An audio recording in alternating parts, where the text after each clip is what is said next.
నమస్కారం ETV news కి స్వాగతం ప్రధానాంశాలు రేపటి నుంచి మహాకుంభమేళ ప్రయాగ్రాజ్ కు పోటెత్తిన భక్తులు లాస్ ఏంజల్స్ లో 16కు చేరిన మృతుల సంఖ్య మరింత పెరిగిన దావాగ్ని ముప్పు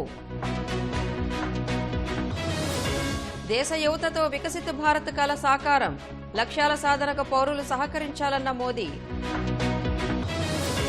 ఢిల్లీ ఎన్నికల మాటల యుద్ధం ఆమ్ ఆద్మీ బీజేపీ పరస్పర విమర్శలు ఛత్తీస్గఢ్ లో ఎన్కౌంటర్ 5 నక్సల్స్ మృతి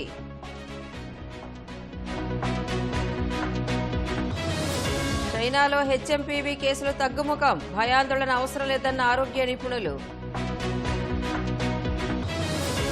ట్రంప్ ప్రమాణ స్వీకారానికి విదేశాలకు ఆహ్వానాలు భారత్ తరపున జైశంకర్ హాజరు మార్చి 23 నుంచి ఐపీఎల్ 18వ సీజన్ మే 25న ఫైనల్ మ్యాచ్